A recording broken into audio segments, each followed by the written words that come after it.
আজ বিকেলটা ভারী মেঘলা করে আছে, বৃষ্টি হলেও হতে পারে। মঠ লেনে তারানাথের বাড়িতে গিয়ে দেখি তারানাথ তক্তপোষের উপর বসে তামাক খাচ্ছে।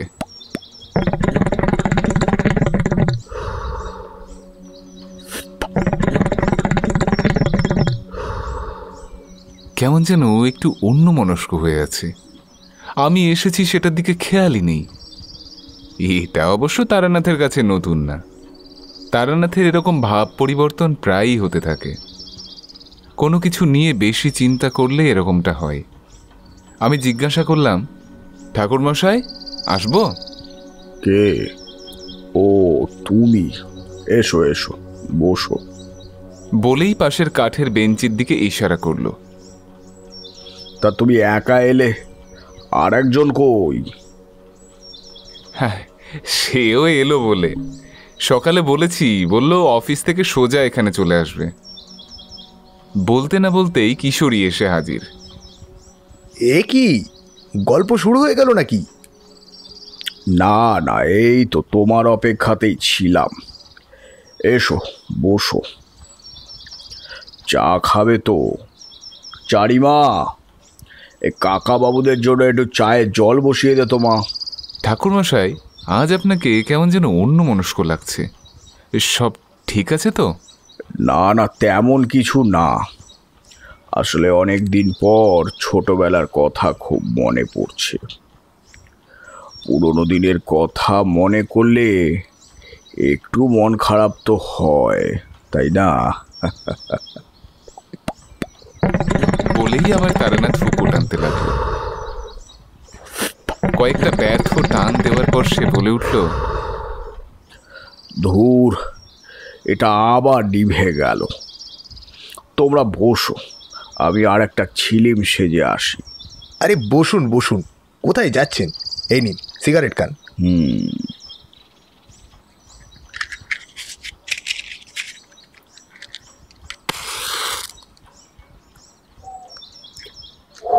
তারানাথ উজ্জ্বল মুখে একটা সিগারেট জ্বালিয়ে দুটো বড় বড় টান দিয়ে বলল, এই ভালো, বুঝলে?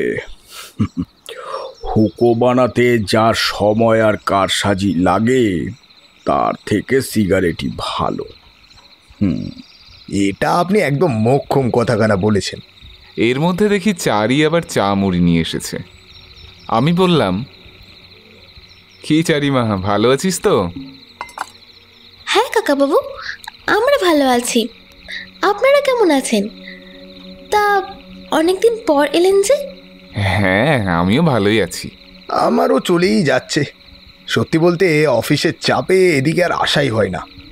এখানে এসে ঠাকুর মশাইয়ের সঙ্গে একটু গল্প করলেই মনে যায় একটু শান্তি পায় আর কি।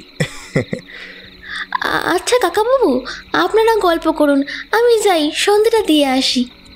হ্যাঁ হ্যাঁ হ্যাঁ। বুঝলে বিভূতি, মানুষের মনে কুসংস্কার দিন দিন বেড়েই চলেছে। কেন, তোমার আবার কি হলো? আর বলবেন না ঠাকুর মশাই, আজ এখানে আসার সময় পথের ধারে ওই বেল গাছতলাটায় দেখি একটা কালো রঙের পাথর পড়ে। আশেপাশে পড়ে থাকা ফুল পাতা দেখে মনে হলো পুজো করা হয়েছে, তবে কোনো দেবদেবীর কিনা ঠিক বুঝলাম না। হ্যাঁ, আমিও লক্ষ্য করলাম। তবে আগে কখনো ওই স্থানে কোনো দেবতা বা দেবীর পুজো হতে দেখিনি। হঠাৎ করে কোথা থেকে ওই পাথর এলো কে জানে। আর কেনই বা ওই পাথরটাকে সবাই দেবতা জ্ঞানে পুজো করছে তাও জানি না। ও সব কুসংস্কার, বুঝলে? মানুষ এখন যা পারছে তাই করছে। পাথর মানেই যে তাতে ঈশ্বরের বাস নেই, এটা কেন ভাবছো? এই পৃথিবীতে যা কিছু আছে, এই জল, বায়ু, মৃত্তিকা, প্রস্তর, সব কিছুর মধ্যে ঈশ্বরের বাস আছে। কেবল আমরা যদি ভক্তি ভরে তার আরাধনা করতে পারি, তবে উনি সামান্য পাথরের টুকরোর মধ্যেই অবতীর্ণ হতে পারেন, বুঝলে? আচ্ছা, সে না হয় বুঝলাম, তবে সকল ঈশ্বরকেই কি এই একই পদ্ধতিতে সাধনা করলে তাদের আশীর্বাদ লাভ করা সম্ভব হবে? খুব ভালো একটা প্রশ্ন করেছো তুমি। না, সকল দেবদেবীকে একইভাবে আরাধনা করলেই তাদের আশীর্বাদ লাভ করা সম্ভব হয় না। উল্টে নানান বিপদও হতে পারে। ভিন্ন ভিন্ন দেবদেবীর ভিন্ন পূজা পদ্ধতি রয়েছে, আর সেই পদ্ধতি অনুসরণ করতে পারলে আমরা যেমন ঈশ্বরের আশীর্বাদ ধন্য হতে পারি, তেমনি সেই সকল নিয়ম নীতির অপপ্রয়োগ কিংবা ভুল পূজা পদ্ধতি অনুসরণ করলে মহা বিপদের সম্মুখীন হতে হয় আমাদের। আর ঈশ্বরের রোষে পড়লে মুহূর্তেই ধ্বংস হয়ে যেতে পারে সব কিছু।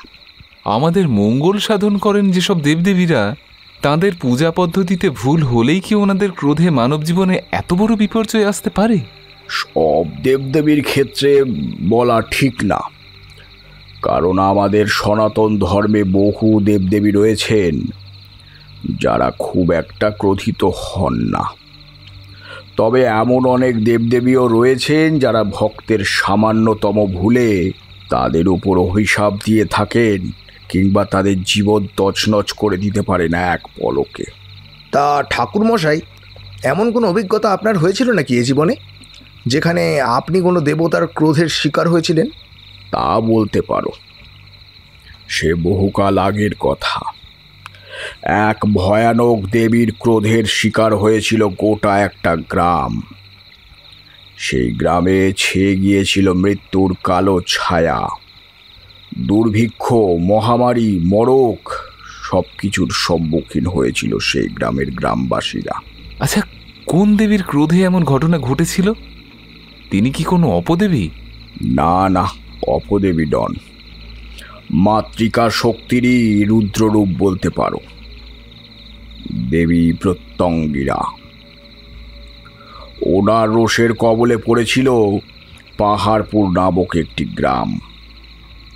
সেইবার বহু কষ্টে গ্রামবাসীদের রক্ষা করতে পেরেছিলাম আমি দেবীর রোষের হাত থেকে। আমার নিজের জীবনের ঝুঁকিও ছিল প্রবল এই কাজ সমাপ্ত করার ক্ষেত্রে। না হলে গোটা গ্রাম শেষ হয়ে যেত দেবী প্রত্যঙ্গিরার ক্রোধে। দেবী প্রত্যঙ্গিরা? কে সেই দেবী? আগে তো নাম শুনিনি ঠাকুরমশাই। আপনি আমাদের তবে আজকে সেই দেবী ও আপনার সাথে ঘটা অভিজ্ঞতার কথা ভাগ করে নিন। আমরাও শুনি সেই দেবীর ক্রোধের কাহিনী। বেশ, তবে আজকে এই দেবী প্রত্যঙ্গিরার ক্রোধ কিভাবে একটি গ্রামকে শেষ করতে যাচ্ছিল সেই কাহিনী তোমাদেরকে শোনাবো। শোনো তবে। সবার প্রথমে তোমাদের দেবী প্রত্যঙ্গিরা সম্পর্কে কিছু তথ্য জানিয়ে রাখি। দেবী প্রত্যঙ্গিরা হচ্ছেন মাতা পার্বতীর রুদ্র রূপ। এই দেবী কিন্তু বহু নামে প্রসিদ্ধা, যেমন ধরো নৃসিংহী, ভদ্রকালী, আবার দক্ষিণ ভারতে নিকুম্বলা। তোমরা নিশ্চয় নৃসিংহদেবের হিরণ্যকশিপু বধের গল্প শুনেছ। হ্যাঁ, ছোটবেলা থেকে বহুবার এই গল্প শুনে এসেছি। ভক্ত প্রহ্লাদ এবং নারায়ণের এক অমর গাথা। হিরণ্যকশিপুকে বধ করার জন্য বিষ্ণুদেব নৃসিংহদেবের রূপ ধারণ করে হিরণ্যকশিপু নামক অসুরকে বধ করেন এবং এই ধরিত্রীকে শাপমুক্ত করেছিলেন, তাই তো? একদম তাই। তবে এই ঘটনার পরেও আরও নানা অলৌকিক ঘটনা ঘটেছিল যা সকলে জানে না। সেই কাহিনী তোমাদের বলি, শোনো। হিরণ্যকশিপুকে বধ করার পরেও নৃসিংহদেবের ক্রোধ কিছুতেই প্রশমিত হচ্ছিল না। ওনার রোষে জগৎ সংসার ধ্বংস হতে বসলে দেবগণ মহাদেবের শরণাপন্ন হন। মহাদেব দেবগণ ও বিশ্বকে বিপদের হাত থেকে রক্ষা করার জন্য সরভের রূপ ধারণ করেন। এই সরভ রূপটি ছিল মানুষ, পশু ও ঈগলের সংমিশ্রণে তৈরি একটা রূপ। এই সরভ রূপের সহস্র মুখ, 2টি বিশাল ডানা, 8টি পা ও নানান অস্ত্রে সজ্জিত 4 হস্তের কথা বিভিন্ন বর্ণনায় পাওয়া যায়। মুখ দিয়ে বর্ষিত হয় আগুন। এই রূপ নিয়ে নৃসিংহদেবের সামনে উপস্থিত হয়ে তাকে যুদ্ধে আহ্বান জানান। প্রচণ্ড ক্রোধে নৃসিংহদেব কাণ্ডা বেদুণ্ডা নামে একটি বিকট রূপ ধারণ করেন। বিশালাকার পাখির ন্যায় 8 মুখ বিশিষ্ট এই রূপ ধারণ করে তিনি সরভের সম্মুখীন হলেন। দুজনের প্রচণ্ড যুদ্ধ আরম্ভ হল। স্বর্গ থেকে দেবতারা ভীত সন্ত্রস্ত হয়ে এই মহা সংগ্রাম প্রত্যক্ষ করছিলেন। মূলত শিব ও বিষ্ণুর মধ্যেই লড়াই চলছিল, আর তারা তাদের নিজ নিজ ভয়ঙ্কর রূপ ধারণ করেছিলেন। প্রায় 18 দিন পর এ মহাসংগ্রাম শেষ হয়। সরভের প্রচণ্ড আঘাতে নৃসিংহ মাটিতে পড়ে গিয়ে আত্মসংবরণ করেন। এর মধ্যে দিয়েই বিষ্ণুদেবের নৃসিংহ অবতারের লীলাও শেষ হয়ে যায়। কিন্তু সেই সময়ের পরেও দুই অপার শক্তির মধ্যে অন্তর্দ্বন্দ্ব চলতেই থাকে। এই অপ্রত্যাশিত পরিস্থিতি সৃষ্টি হওয়ার ফলে দেবতারাও ভীত হয়ে ওঠেন। কিন্তু এই দ্বন্দ্বের অবসান করবে কে? তখন তারা অষ্টমাতৃকার শরণাপন্ন হন এবং দেবী মহামায়ার আরাধনা করতে থাকলে অষ্টমাতৃকার মধ্যে দিয়েই সৃষ্টি হয় দেবী প্রত্যঙ্গিরার। দেবী মহামায়া প্রত্যঙ্গিরা রূপ ধারণ করে সরভের মাথা থেকে আবির্ভূত হন। তিনি নরসিংহদেবকে শান্ত করে তার সহধর্মিণী নরসিংহী হিসাবে তার স্থান গ্রহণ করেন। এরপরে নরসিংহদেব সরভকে মুক্তি দেন। এই দেবী সকল অশুভ শক্তিকে নাশ করে। এই দেবীর মুক্তি সিংহের চতুর্ভুজা, হাতে থাকে ত্রিশূল, ডমরু, কপাল ও সর্পরশ্মি। তবে এই রূপ ছাড়াও নানান তান্ত্রিক রূপও আছে এই দেবীর। রক্তচক্ষু, লোল ও জিহবা ভয়ঙ্করী সেই মূর্তি। তবে এই দেবী যেমন ভক্তদের সমস্ত প্রকার বিপদ থেকে রক্ষা করেন, তেমনি তার পুজোয় কোনো বিচ্যুতি ঘটলে তিনি সব কিছু ধ্বংসকারী মহাপ্রলয়ও ডেকে আনতে পারেন। তাই সাধারণত গৃহস্থের ঘরে কিংবা সাধারণ কোনো মন্দিরে এনার পুজো হতে আমরা দেখি না। এই দেবীর সর্বাধিক পুজো প্রত্যক্ষ করা যায় দক্ষিণ ভারতে। সেখানে ভিন্ন নিয়মে দেবীর পুজো করা হয়। রামায়ণেও এই দেবীর বর্ণনা পাওয়া যায়। মেঘনাদ এনারই আরাধনা করতেন। আচ্ছা ঠাকুর মশাই, এই দেবীর নামের অর্থ কি? প্রতি শব্দের অর্থ বিপরীত, আর অঙ্গিরস শব্দের অর্থ আক্রমণ করা। এইভাবে দেবী প্রত্যঙ্গিরা হলেন সেই যিনি যে কোনো কালো জাদুর আক্রমণকে উল্টে দেন, এবং এই দেবী সর্বশক্তির অধিকারিণী, মোক্ষ ও মুক্তি দান করে থাকেন। বুঝলাম, কিন্তু এই বাংলার বুকে কি এই দেবীর পুজো করা হয়েছিল কখনো, যার জন্য বলেছিলেন কোনো এক গ্রামের মানুষ বিপদে পড়েছিল? হ্যাঁ বিভূতি, আমার এক নিজের দূর সম্পর্কের আত্মীয়ের গ্রামেই এই দেবীর পুজো শুরু হয়েছিল। পাহাড়পুর গ্রামে, মেদিনীপুরের ছোট্ট একটা গ্রাম। একবার আমি এই বর্ষায় নিজের গায়ের বাড়িতেই ছিলাম। 5 দিন ধরে নিম্নচাপের দরুন অনবরত বৃষ্টিতে পথ ঘাট কাদা জলে একসা। আমি বাধ্য হয়েই প্রায় ঘরে বসে রয়েছি। তখনও অবশ্য আমার বিয়ে হয়নি। বর্দার সবেমাত্র বিয়ে হয়েছে, ঘরে নতুন বৌঠান এসেছে। তাদেরকে নিয়ে এই বাদবাকিরা বেশ মত্ত। যাই হোক, এমনই একদিনে রাতের বেলায় খেয়ে দিয়ে নিজের ঘরে শুয়ে রয়েছি। হঠাৎ শুনতে পাই আমার খুব পরিচিত কারোর কণ্ঠধ্বনি। তারানাথ, তারানাথ, তারানাথ, রক্ষা করো, আমাদের এই মহাসংকট থেকে রক্ষা করো। তারানাথ, তোমার সহায়তার প্রয়োজন আমাদের ভীষণভাবে। তারানাথ, সাড়া দাও, তারানাথ, সাড়া দাও।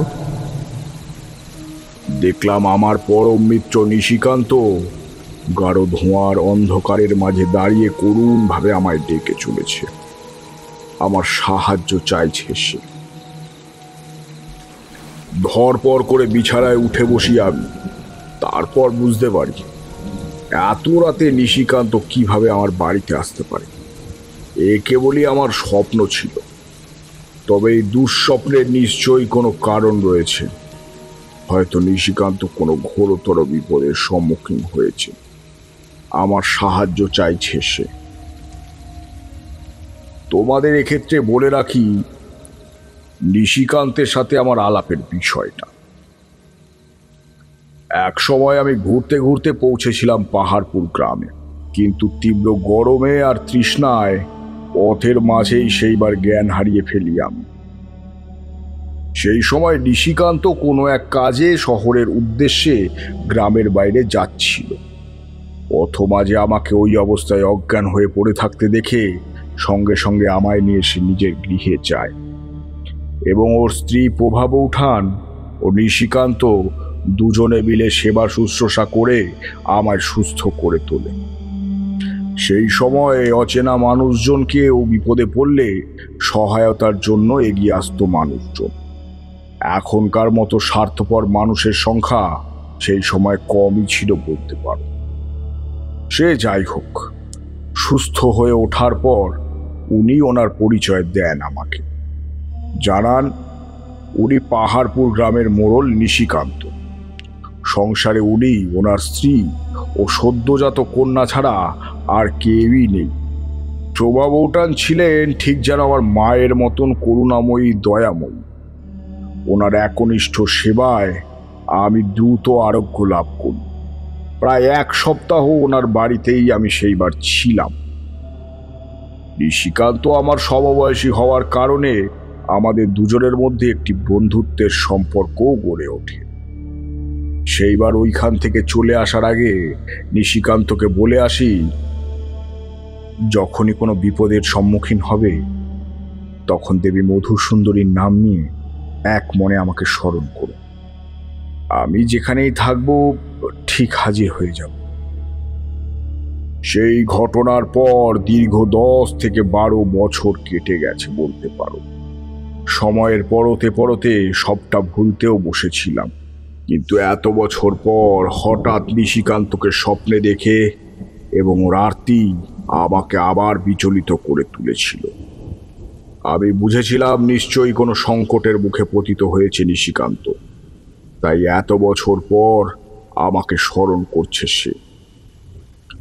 বাকি রাতটা আর সেইভাবে ঘুমোতে পারলাম না। ভোরের আলো ফুটতেই দেখি বাইরের বৃষ্টিটা অনেকটা ধরে এসেছে। ঝিরঝিরে বৃষ্টির মধ্যেই ছাতাখানা নিয়ে আমি বেরিয়ে পড়ি পাহাড়পুরের উদ্দেশ্যে।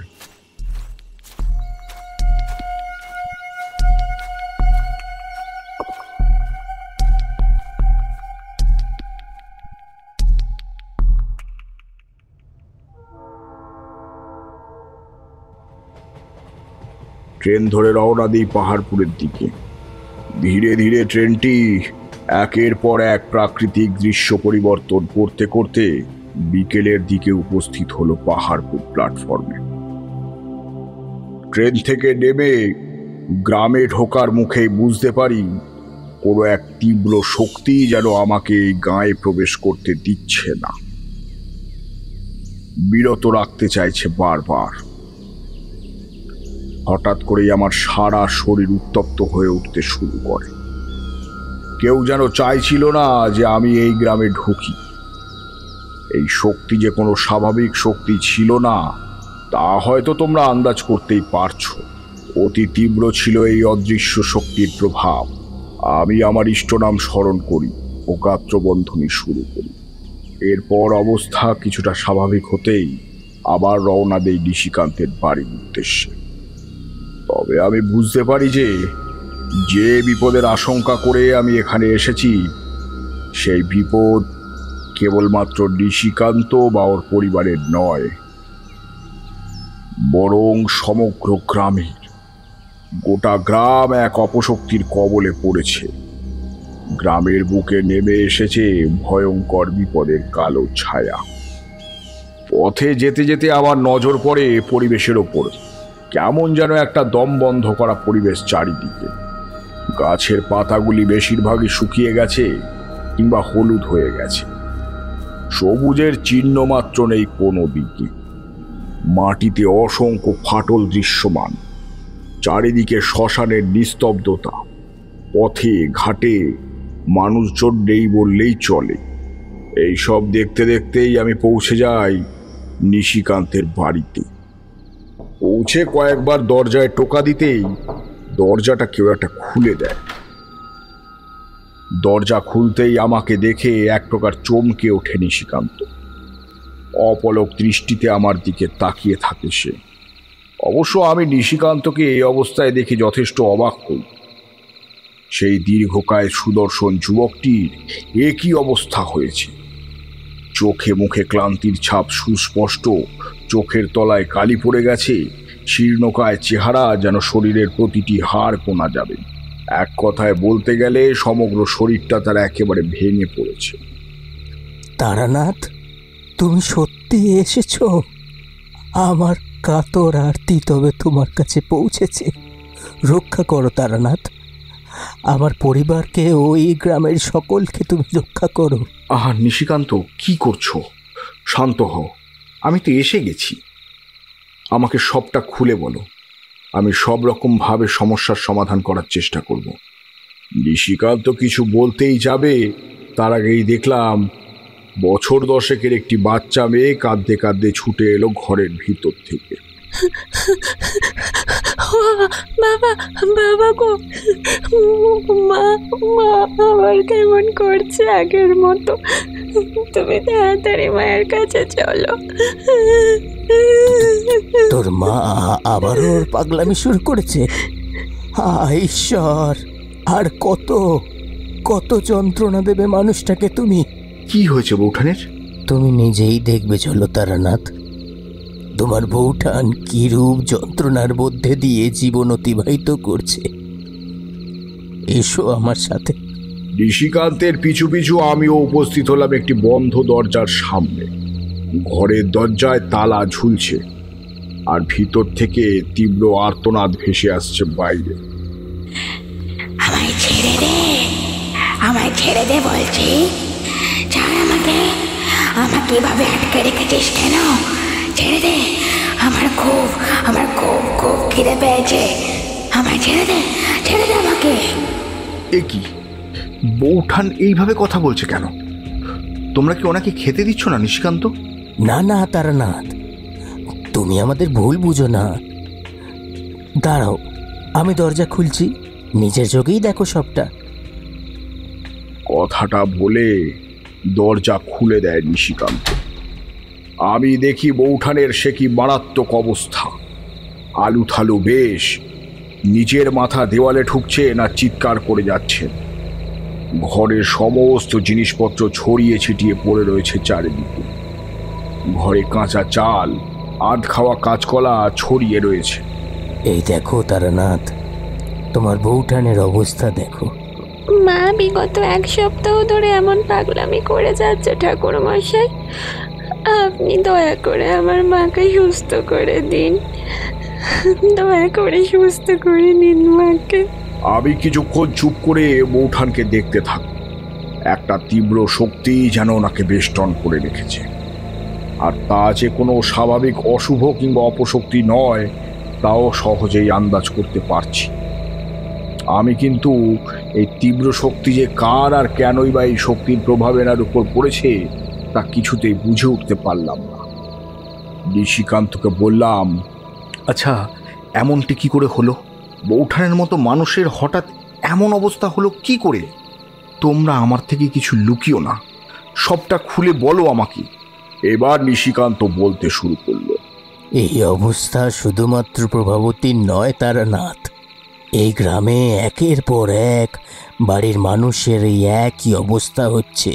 প্রথমে তাদের মধ্যে ফুটে উঠছে পাগলামির সমস্ত লক্ষণ, তারপর দিন কয়েকের মধ্যেই তীব্র জ্বর, তার সাথে শরীরের নানা স্থানে গভীর ক্ষত, অনেকটা পুড়ে যাবার মতো ক্ষতের সৃষ্টি হচ্ছে, এবং অবশেষে মৃত্যুর মুখে পতিত হচ্ছে তারা।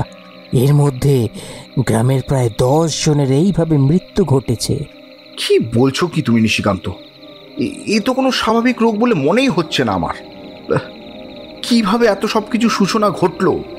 আমাকে বলো, বলো সবটা। অভিশাপ, অভিশাপ তারানাথ। এক ভয়াল দেবীর ক্রোধের শিকার হয়েছি আমরা সকলে। এই গ্রামের মানুষেরা দেবী প্রত্যঙ্গিরার ক্রোধের শিকার হয়েছি। দেবী প্রত্যঙ্গিরার পুজো করেছো নাকি তোমরা সকলে? তাও এই গ্রামের বুকে? সমস্তটা খুলে বলো নিশিকান্ত, নচেতে এই বিপত্তি থেকে তোমাদের রক্ষা করা অসম্ভব আমার পক্ষে। তোমাকে আমি সবটাই খুলে বলবো তারানাথ। তার আগে তুমি কিছু একটা করে প্রভাবতীকে শান্ত করো। দেখো ও কি করছে। এইভাবে তো ও মারা পড়বে, নিজেকে শেষ করে ফেলবে। ওকে রক্ষা করো তুমি।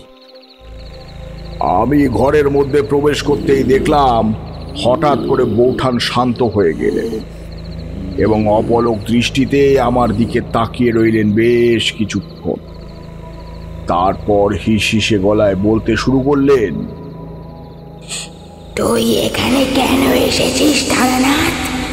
এখানে তোর কোনো প্রয়োজনীয়তা নেই। তুই কাউকে বাঁচাতে পারবি না। এদেরকে এদেরকে এদের কৃতকর্মের শাস্তি পেতে হবে, পেতেই হবে। কথাটা বলে হিংস্রভাবে আমাকে দেখতে থাকেন। আবারও নিজের কপাল দেয়ালে ঠুকতে শুরু করলো। ক্ষতস্থান থেকে গাঢ় রক্ত কপাল বেয়ে গড়িয়ে পড়তে শুরু করলো। আমি ঝোলা থেকে একটি রুদ্রাক্ষের মালা বের করে ওনার কপালে ধরতেই মুহূর্তে ছিটকে মাটিতে পড়ে কাঁপতে থাকেন। বৌঠানের সামনে গিয়ে আমি ওনার কপালে আলতো পরশ করি এবং কিছুটা জল ইষ্টদেবের নাম স্মরণ করে ওনার গায়ে ছিটিয়ে দিই। আর তারপরেই দেখলাম উনি শান্ত হয়ে নিদ্রামগ্ন হয়ে ওঠেন। নিশিকান্তকে বলি ওনাকে শুইয়ে দিতে। নিশিকান্ত ওনাকে শুইয়ে দিয়ে ঘরের দরজা আবারও বন্ধ করে বেরিয়ে আসে। দারানাথ, প্রভাবতীর কিছু হবে না তো? ও ও সুস্থ হয়ে উঠবে তো? বৌঠানের উপর যে শক্তি প্রভাব বিস্তার করেছে সে কোনো সাধারণ শক্তি নয় নিশিকান্ত। আর ওনার কথা অনুসারে যা বুঝলাম, তোমাদের কোনো কর্মের জন্যই এই শাস্তি তোমাদের ভোগ করতে হচ্ছে। তাই সবটা শুরুর থেকে খুলে বলো, আমি দেখি কোনো সমাধানের পথ খুঁজে বার করতে পারি কিনা। কিন্তু তার আগে একটা কথা নিশিকান্ত, তুমি কোনো ঘটনাকেই কিন্তু অপ্রয়োজনীয় ভেবে এড়িয়ে যাবে না। সবটা আমাকে নিখুঁতভাবে জানাবে। আমি যা জানি, যতটুকু জানি, সবটাই তোমাকে বলবো তারানাথ। এই সমস্ত কিছুর সূত্রপাত ঘটে প্রায় 2 বছর আগে। সব কিছুই খুব ভালোভাবে চলছিল জানো তো তারানাথ। সেবার ফাল্গুন মাস নাগাদ গ্রামের এক যোগিনীর আবির্ভাব ঘটে। আমরা সকলে ওনাকে যোগিনী মা বলে ডাকতাম। গেরুয়া বসন পরিহিতা গৌরবর্ণা ছিলেন তিনি। ওনাকে দেখলেই অন্তরের ভক্তিভাব এমনিতেই যেন জেগে উঠত। কোনো দৈবিক গুণের অধিকারিণী ছিলেন হয়তো উনি। শুনেছিলাম দক্ষিণ ভারত থেকে নিজ ইষ্টদেবীর পূজার প্রচার করতেই নাকি উনি এই গ্রামে এসেছিলেন। এমনটি যোগিনী মাকে দেবী প্রত্যঙ্গিরা স্বপ্নাদেশে আদেশ দিয়েছিলেন। এই কথাই উনি আমাদের সকল গ্রামবাসীকে জানিয়েছিলেন। গ্রামের উত্তর সীমান্তে যে শ্মশান রয়েছে সেখানে আমরা ওনার থাকার জন্য কুটির নির্মাণ করে দিই ওনারই আদেশে। কুটিরের ঠিক পাশে আরও একটি কুটির নির্মাণ করে সেখানে উনি ওনার আরাধ্যা দেবী প্রত্যঙ্গিরাকে প্রতিষ্ঠিত করেন এবং নিষ্ঠা ভরে ওনার পুজো আরাধনা শুরু করেন। আমরা পূর্বে কেউ কখনোই ওই ভয়াল দেবীকে দেখিনি, বুঝলে তারানাথ। মূর্তি প্রতিষ্ঠিত হবার পর মনের মধ্যে যেমন ওনার রূপ দেখে ভয় ডানা বেঁধেছিল, ঠিক তেমনই যোগিনী মায়ের কাছ থেকে ওনার মাহাত্ম্য জানার পর দেবীর প্রতি শ্রদ্ধাও বৃদ্ধি পেয়েছিল। আমাদের গ্রামবাসীরা নিয়ম করে দেবীর মন্দিরে পুজো দিতে যেত। কিছুদিনের মধ্যেই দেবীর কৃপায় চাষিদের অবস্থার উন্নতি ঘটে। গ্রামের সকল প্রকার অর্থনৈতিক সমস্যার সমাধান ঘটে। ফসলের উৎপাদন সেবার বিপুল হারে বৃদ্ধিও পেয়েছিল। কৃষকদের বিশ্বাস এই সবই দেবী কৃপার ফল। তাছাড়া গ্রামের কেউ অসুস্থ হলে কিংবা হাওয়া বাতাস লাগলে দেবী প্রত্যঙ্গিরার স্থানে গিয়ে মানত করে ধূপ দ্বীপ ও মায়ের আশীর্বাদী শান্তি জল রোগীকে খাইয়ে দিলে সমস্ত রকম রোগ জ্বালার নিবারণও ঘটত। এইভাবেই সুখে শান্তিতে দিনগুলি অতিবাহিত হতে থাকে। কিন্তু বিপত্তি ঘটে মাস 7 আগে। যোগিনী মা যেমন প্রতি শনিবার করে দেবী প্রত্যঙ্গিরার পুজো করতেন, সেই দিনও ঠিক তেমনটি করেছিলেন। হোম যজ্ঞ আরতি সব কিছুই আমরা সকল গ্রামবাসীরা উপস্থিত হয়েছিলাম সেই পুজোর স্থানে। সব কিছু সুষ্ঠুভাবে মিটে গেলে আমরা প্রত্যেকেই প্রত্যেকের বাড়ি ফিরে আসি। পরদিন সকালে খবর পাই যে মধ্যরাতে হৃদরোগে আক্রান্ত হয়ে আকস্মিক মৃত্যু ঘটেছে যোগিনী মাতার। তখন আমরা গ্রামবাসীরা সকলেই ওনার মৃতদেহ সৎকার করার ব্যবস্থাও করি ও ওই শ্মশানেই ওনার সৎকার কার্য সম্পূর্ণ করা হয়। কিন্তু সমস্যার সূত্রপাত ঘটে ওনার মৃত্যুর পরবর্তীতেই। গ্রামের মধ্যে একের পর এক অঘটন ঘটতে শুরু করে। যেই যে ওই মন্দিরে পুজো দিতে গেছে তাদের প্রত্যেকেই মন্দিরের বাইরে অজ্ঞান অবস্থায় পড়ে থাকতে দেখা গেছে এবং জ্ঞান ফেরার পর তাদের অস্বাভাবিক আচরণ, উন্মাদের মতো ব্যবহার, কাঁচা কাঁচা ফল সবজি কিংবা চাল ডাল খাওয়া, যাকে দেখতে পাচ্ছে তার দিকেই তেড়ে যাচ্ছে আঘাত করবে বলে গ্রামের অনেকেরই এদের আক্রমণের কবলে পড়ে মাথা ফেটেছে কিংবা হাত পা ভেঙেছে। এমনি এমনি তারা নিজেদেরকেও আঘাত করে চলেছে অনবরত। একটু আগেই তো তুমি স্বচক্ষে তা প্রত্যক্ষ করলে। সবচেয়ে অবাক করা বিষয় হচ্ছে, দিন 7 এইরকম পাগলামি করার পর তাদের শরীরের মধ্যে ফুটে উঠছে নানান ক্ষতের চিহ্ন, যেন সেই ক্ষত স্থানগুলোকে কেউ পুড়িয়ে দিয়েছে। এমনই অগ্নিদগ্ধ ক্ষতের সৃষ্টি হচ্ছে। এইভাবেই অসহ্য যন্ত্রণা সহ্য করতে করতে 2 দিনের মধ্যেই মৃত্যু ঘটছে সেই রোগীর। ভিন গায়ের অসংখ্য ডাক্তার বৈদ্য সকলেই এই সমস্যা সমাধানের চেষ্টা করলেও কেউ শেষ পর্যন্ত কিছুই করে উঠতে পারেনি।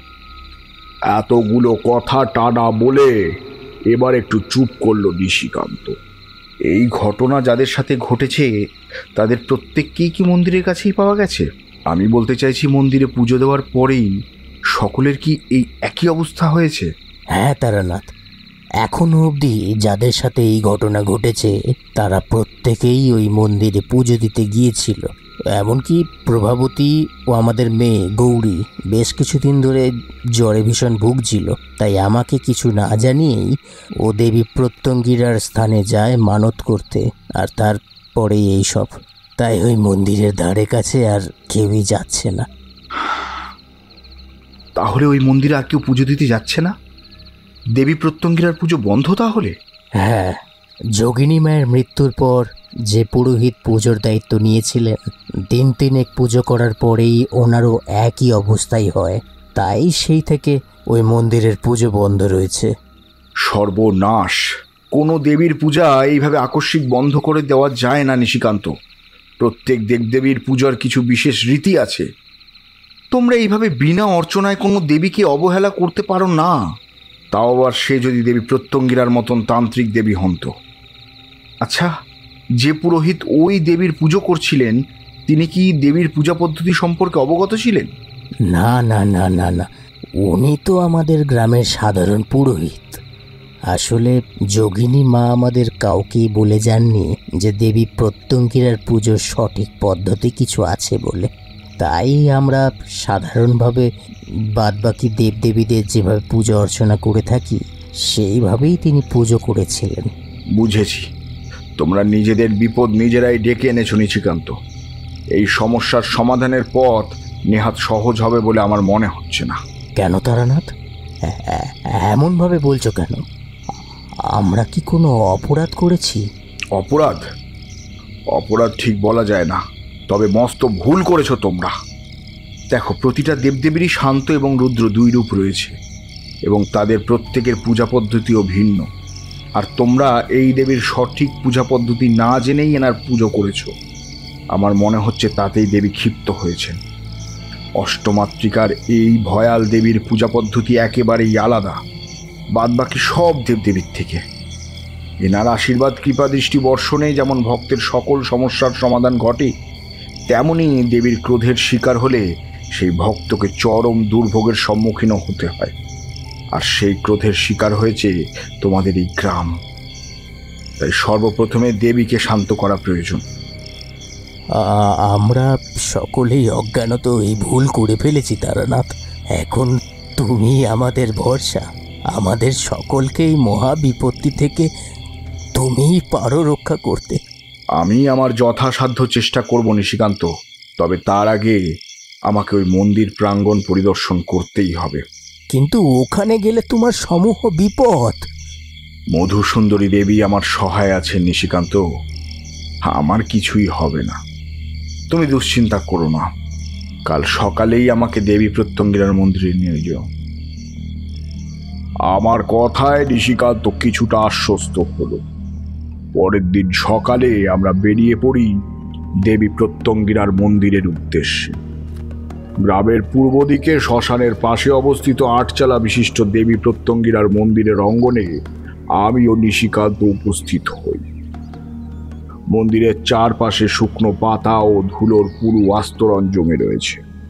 জঙ্গলি ঝোপঝাড়ও গজিয়ে উঠেছে নানান স্থানে।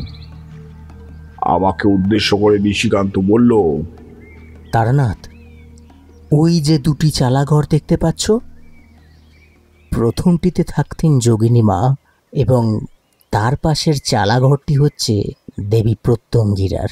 আমি দেখলাম যে স্থানে আমরা দাঁড়িয়ে আছি তার থেকে কয়েক হাত দূরেই অবস্থান করছে পাশাপাশি গড়ে ওঠা 2টি মাটির চালাঘর, যার প্রথম ঘরটিকে যোগিনী অর্থাৎ দেবীর পূজারিণী যোগিনী নিজের স্থায়ী বাসস্থান রূপে গড়ে তুলেছিলেন।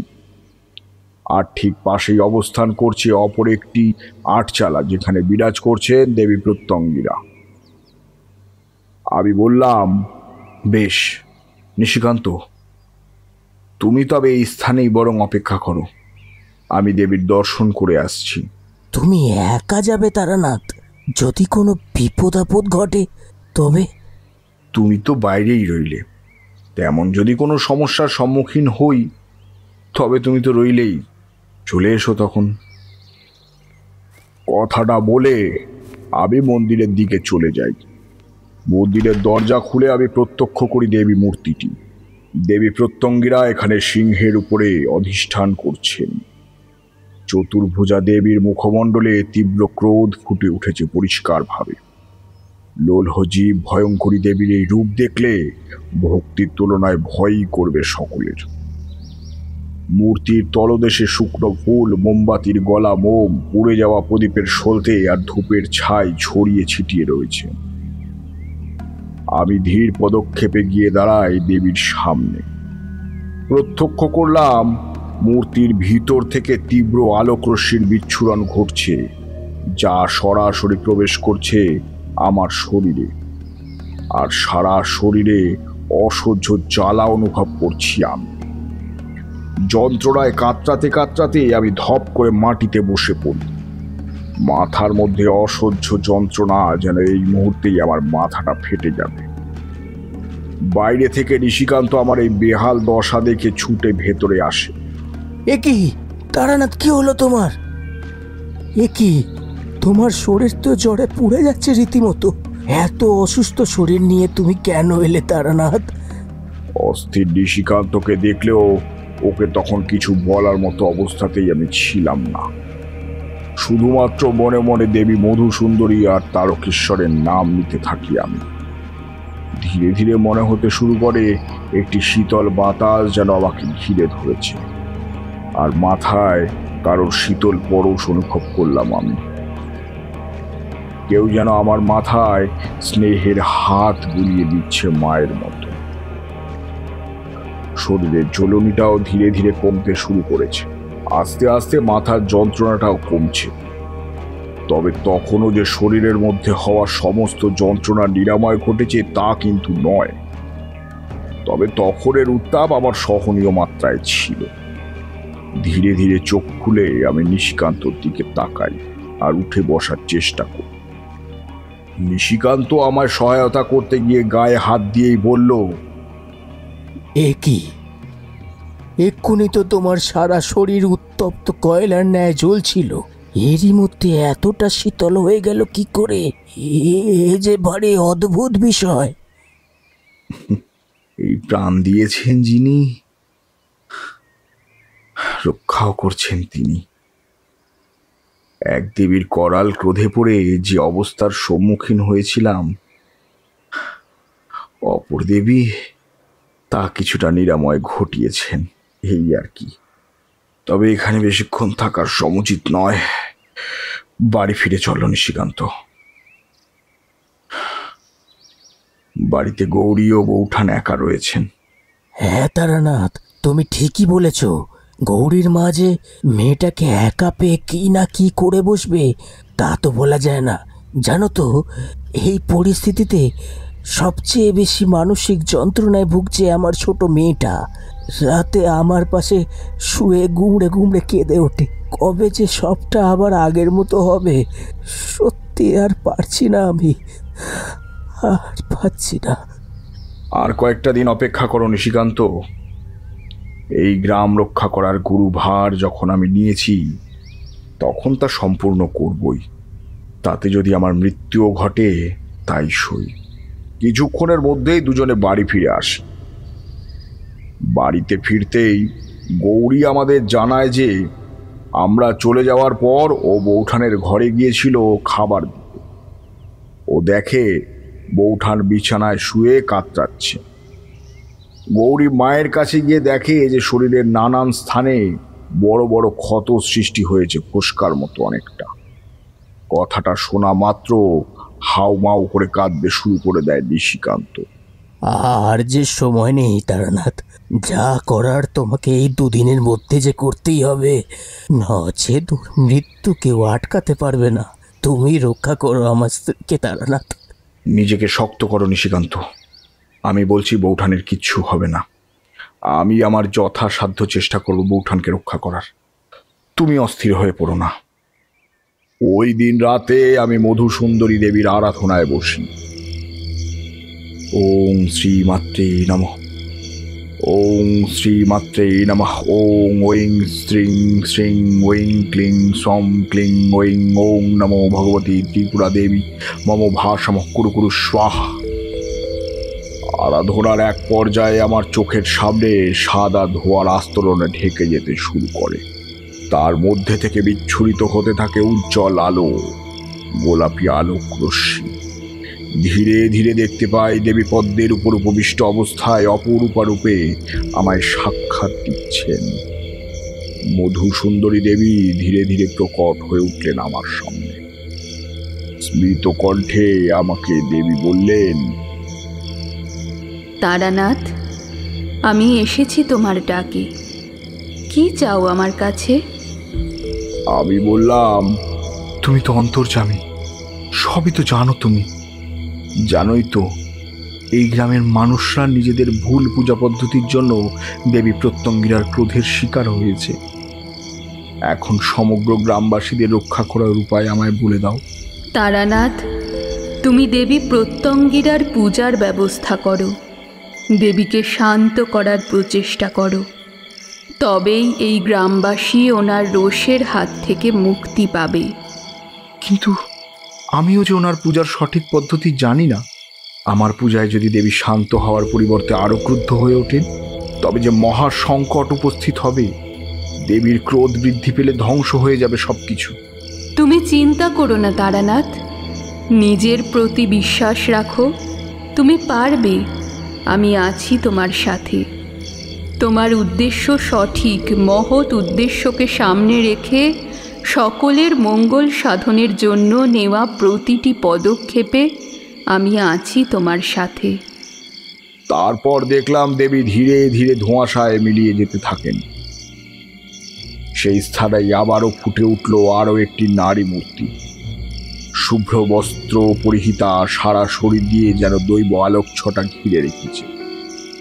সে আমাকে বলে ওঠে, হাতে সময় খুব কম তারানাথ। আগামী শনিবার ভোর রাতে 3য় প্রহরের মাহেন্দ্রক্ষণে দেবীর পূজার ব্যবস্থা করো। তুমি দেবীকে প্রসন্ন করার সব রকম ব্যবস্থা করো। কিন্তু দেবী প্রত্যঙ্গিরার আরাধনা করতে কি কি সামগ্রীর প্রয়োজন তার কিছুই যে আমি জানি না, এবং দেবীকে কিভাবেই বা প্রসন্ন করব আমি। আপনি পথ বলে দিন। মহা অমাবস্যা তিথির মাহেন্দ্রক্ষণে হোম সম্পন্ন করতে হবে তোমাকে, এবং 108 বার দেবীর নাম জপ করতে হবে। এছাড়াও নানান পূজা সামগ্রীর প্রয়োজন রয়েছে। এই পূজা করার ফলে গ্রামের বুক থেকে সমস্ত প্রকার কালো ছায়া কেটে যাবে, সমস্ত প্রকার রোদ জ্বালা থেকে মুক্তি পাবে গ্রামবাসীরা। প্রত্যঙ্গীর ভগবানকে তীর্থমূর্তি বলে মনে করা হয়, তাই ওনার পূজার সময় বিশেষ সতর্কতা অবলম্বন করতে হবে তোমাকে। সব পদ্ধতির শেষে সেই যোগিনী বলেন, আমিও আছি তোমার সাথে সর্বদা। তুমি পারবে দেবীর ক্রোধকে প্রশমিত করতে। গ্রামবাসীরা রক্ষা পাবে দেবী প্রত্যঙ্গিরার রোষের হাত থেকে। শেষের কথাগুলো বলে সেই যোগিনী মিলিয়ে যায় বাতাসে। এরপর দিন আমি নিশিকান্তকে পূজার জন্য প্রয়োজনীয় সব সামগ্রী আনানোর ব্যবস্থা করি এবং সারা গ্রামবাসীদের জানাই যে তারা যেন আগামী শনিবার কোনোভাবেই সন্ধ্যের পর কেউ যেন বাড়ির বাইরে না বের হয়। এর মধ্যেই জানতে পারি গ্রামের আরো 2টো বাড়িতে এই অদ্ভুত রোগে আক্রান্তদের সংখ্যা বৃদ্ধি পেয়েছে।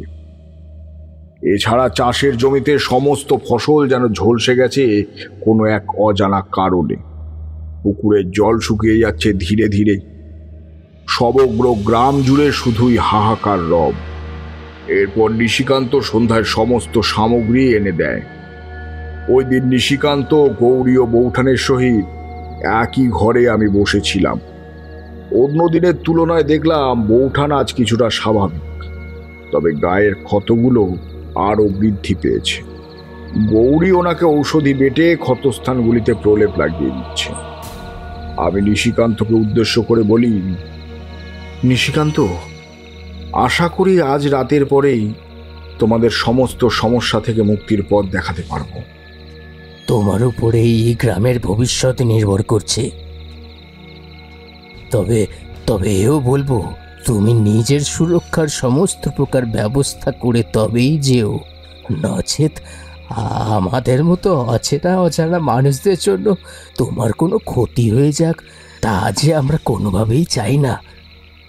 আমি আমার সমস্ত সুরক্ষার ব্যবস্থা করেছি নিশিকান্ত। দেবী প্রত্যঙ্গিরাও তো মা। হ্যাঁ, উনি এখন তার সন্তানদের উপর রুষ্ট হয়ে আছেন ঠিকই, তবে উনিও যে অষ্টমাতৃকার একটি রূপ, মা মহামায়ার অংশ। আমার বিশ্বাস মা তার এই সন্তানের কোনো রূপ অনিষ্ট করবেন না। বাকিটা শুধু সময়ের অপেক্ষা। এখন তবে চলি আমি। সমস্ত কিছু গুছিয়ে বেরোতে বেরোতে আমার 10টা বেজে যায়। মধ্যরাতের গ্রামের নিঝুম পরিবেশে একা আমি এগিয়ে চলি একটি মশাল হাতে। কিছুক্ষণের মধ্যেই এসে পৌঁছই দেবী প্রত্যঙ্গিরার মন্দিরে। তবে এইবার মন্দির প্রাঙ্গণে প্রবেশের আগে নিজের গাত্রবন্ধন করে নিই। এরপর দেবীর গর্ভগৃহের ভিতরটা ভালো করে পরিষ্কার করে ধোয়া মোছা করে ধূপ ধুনো জ্বালিয়ে দিই আমি। এরপরে গঙ্গা জল চারিদিকে ছিটিয়ে দিয়ে স্থানটিকে পরিশুদ্ধ করে নিলাম। হোমকুণ্ড প্রস্তুত করে তাতে আবির সংযোগে জ্যোতিচিহ্ন অঙ্কন করলাম। এরপরে একে একে বেলকাঠ, শাল, যজ্ঞ ডুমুরের ডাল বাদবাকি সব কিছু সাজিয়ে এবার পুজো শুরু করি। এই পুজোর বিশেষ নিবেদন হিসাবে থাকে কাঁচা চাল, কলা, নানান সবজি। ওম খম পক্ষ জলা জীবে করালো দমশ্রে প্রত্যঙ্গিরে খম ক্রিম হুম ফট। দেবীকে অর্পণ করলাম শুকনো ঢেলা 108টি চুনের খণ্ড দ্বারা নির্মিত কণ্ঠের হার, সাথে বিশেষ বুনো জুঁইয়ের মালা, লেবুর মালা, অঙ্গে কাঁচা হলুদের প্রলেপ। তবে এই পুজো করার সময় আমি সত্যি আমার মধ্যেই ছিলাম না। যে মুহূর্তে আমি যজ্ঞবেদিতে বসেছি সেই মুহূর্ত থেকে যেন আমার মধ্যে অন্য কারোর অস্তিত্ব টের পাচ্ছিলাম আমি। কেউ যেন আমাকে দিয়ে নিখুঁতভাবে সবটা করিয়ে নিচ্ছেন। পুজোর অন্তিম লগ্নে দেবীকে ভোগ প্রদান করা হলো, তবে সে এক বিশেষ ভোগ। অন্য দেবদেবীর পুজোতে আমরা যেমন অন্নভোগ মানে খিচুড়ি বা লুচি ভোগ প্রদান করি, এই দেবীর ক্ষেত্রে প্রদান করতে হলো লেবু ভাত, পুলিও ধারা, পানকাম। এছাড়াও দেবীকে একটি লাল কলা, ডালিম, কিশমিশ, লাল আঙুর, খেজুর ইত্যাদি দিতে হয়েছিল। ভোর রাতে পুজোর শেষে দেখলাম দেবী মূর্তি থেকে যে তীব্র আলোকরশ্মি নির্গত হচ্ছিল তা ক্রমে কমে এসেছে। তার জায়গায় শীতল নীলচে রশ্মি বিচ্ছুরিত হচ্ছে চারিদিকে। দেবী প্রত্যঙ্গিরার মুখেও যেন প্রসন্নতার ছাপ সুস্পষ্টভাবে ফুটে উঠেছে। আমার সারা শরীরে যে একটা তপ্ত উষ্ণ তাপ অনুভব করছিলাম, এতক্ষণে তাও কমে এসেছে অনেকটাই। ভোরের আলো ফোটার সঙ্গে সঙ্গে আপনা থেকেই মন্দিরের সমস্ত ঘন্টা বাজতে শুরু করলো। কোথা থেকে ভেসে আসতে লাগলো শঙ্খের ধ্বনি। বুঝতে পারি যে আমার পুজো দেবী গ্রহণ করেছেন, প্রসন্ন হয়েছেন দেবী প্রত্যঙ্গিরা।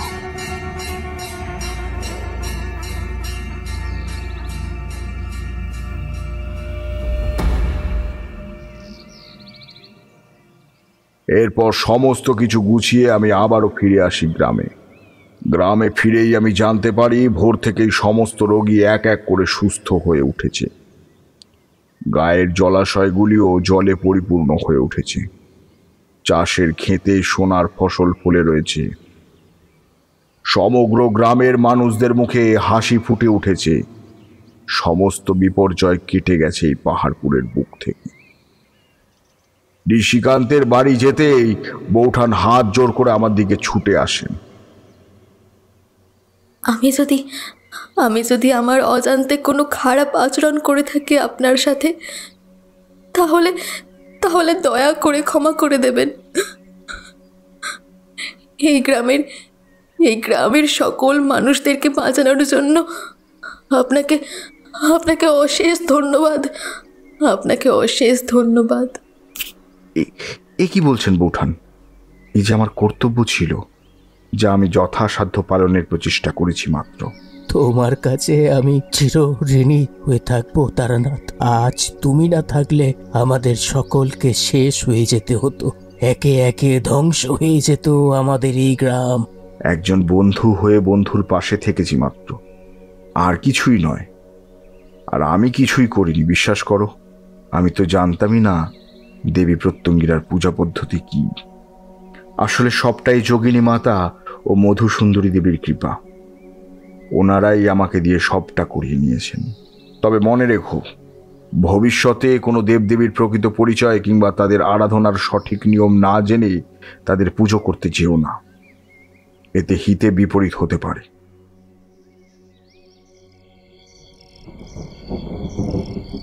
তাহলে ঠাকুরমশাই, আপনি তো পুনরায় দেবী প্রত্যঙ্গিরার পুজো শুরু করলেন, কিন্তু আপনি ওইখানে থাকলেন না। আর তবে ওই গ্রামে দেবদেবীর পুজো আবার বন্ধ হয়ে গেল। পুজো কি এখন আর হয় না? এটা একটা ভারী অলৌকিক কিংবা কাকতালীয় ঘটনা বলতে পারো। আমি যেদিন ওই গাঁ থেকে চলে আসছিলাম, সেই দিনই ওই গ্রামে একজন যোগিনী এসে উপস্থিত হন। উনি জানান যে দেবীর স্বপ্নাদেশ পেয়েই উনি এই গাঁয়ে ছুটে এসেছেন। এখন থেকে উনি নিজেই দেবী প্রত্যঙ্গিরার পূজার সমস্ত প্রকার ব্যবস্থা করবেন। এক কথায় বলতে পারো, দেবী নিজেই তার পূজারী জোগাড় করে নিয়েছিলেন। তাই পাহাড়পুরে পুজো এখনো বন্ধ হয়ে যায়নি। ঠাকুরমশাই, আপনার এই অভিজ্ঞতার কথা শুনে আমার গায়ে কাঁটা দিয়ে উঠল। ভুল পূজা পদ্ধতি যে কতটা ভয়ানক হতে পারে তা আপনি এই কাহিনীটা না বললে জানতেই পারতাম না।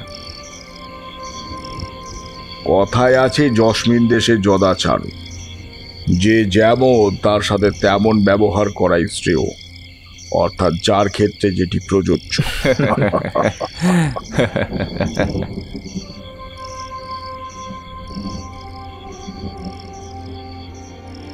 আপনারা শুনলেন লেখিকা অনন্যা পালের কলমে তারানাথ তান্ত্রিকের ফ্যান ফিকশন গল্প তারানাথ তান্ত্রিক ও দেবী প্রত্যঙ্গিরার ক্রোধ। গল্পের নাট্যরূপদান, সূত্রধার ও কথক আমি অমিত সরকার, তারানাথ তান্ত্রিকের ভূমিকায় শুভদীপ ঘোষ। এছাড়া বিভিন্ন গুরুত্বপূর্ণ চরিত্রে কণ্ঠ দিয়েছেন সুশুভম রক্ষিত, অস্মিতা সোম, অস্মিতা মুখার্জি পাল, নম্রতা চক্রবর্তী, শুভ চক্রবর্তী ও দেবস্মিতা। প্রচ্ছদ এঁকেছেন সৌমদীপ গুঁই। সাউন্ড এডিটিং করেছেন শুভজিৎ পটকদার। সামগ্রিক পরিচালনা এবং পরিবেশনায় টিম লোককথা। তাহলে কেমন লাগলো আমাদের আজকের গল্প কমেন্ট করে আমাদের জানান। আর ভালো লাগলে শেয়ার করুন ও সাবস্ক্রাইব করে আমাদের পাশে থাকুন। আর শুনতে থাকুন লোককথা, মুহূর্তের অনুভূতিগুলো যেখানে গল্প হয়ে ফুটে ওঠে।